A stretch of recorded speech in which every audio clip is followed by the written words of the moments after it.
সুপ্রিয় গাইস, চলে আসলাম আমরা অনেক সুন্দর একটা জিলাপির দোকানে। দেন এইখানে জিলাপিগুলো রং ছাড়াই বানায়, অনেক সুন্দর কালার হয়। আপনারা সকলে ভিডিওটা দেখুন, আপনাদের অনেকটাই ভালো লাগবে। দেখুন কত সুন্দরভাবে জিলাপিগুলো ভাজতেছে ভদ্রলোকটা। যাই হোক, কারিগরগুলো খুব ভালো, এরা খুবই এক্সপার্ট। দেখেন অথর তেলের মাঝে জিলাপিগুলো দিচ্ছে যাতে রং আসে। দেখেন পুরো ভিডিওটা, অনেকটাই ভালো লাগবে।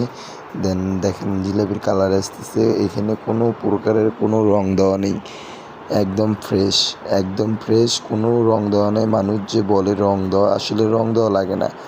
যদি তেল ঠিকভাবে থাকে কড়াই ভর্তি, তাহলে কোনো রং দেওয়া লাগে না, রং ছাড়াই জিলাপির কালার আসে সেরকম। তো দেন দেখেন এই ভদ্রলোকটা জিলাপিটা ভাজতেছে, দেন কত সুন্দর একটা কালার হয়।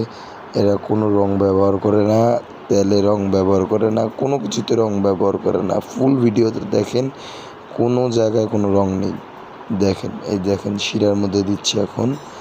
দেন জিলাপির কালারটা দেখিয়েন, মানে মারাত্মক একটা কালার, একদম এক নজরে আর কি মন শান্তি হয়ে যায়। দেখেন মাশাল্লাহ কতটা সুন্দর দেখতে লাগতেছে।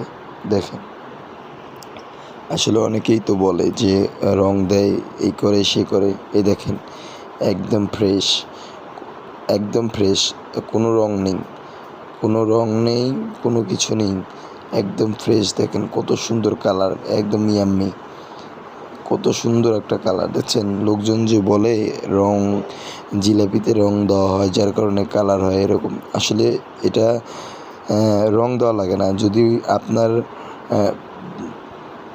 তেল বেশি থাকে তাহলে অটোমেটিক রং চলে আসে। হ্যাঁ দেখেন কোনো রং নেই, হ্যাঁ কোনো রং নেই এখানে, কিন্তু দেখেন আটাটা দেখেন, ময়দাটা খামির আর কি, এখানে কোনো রং নেই। দেন এই যে তেল দেখেন ভর্তি তেল, এইখানে দেখেন শিরা, দেখছেন এই দেখেন জিলাপির কালার।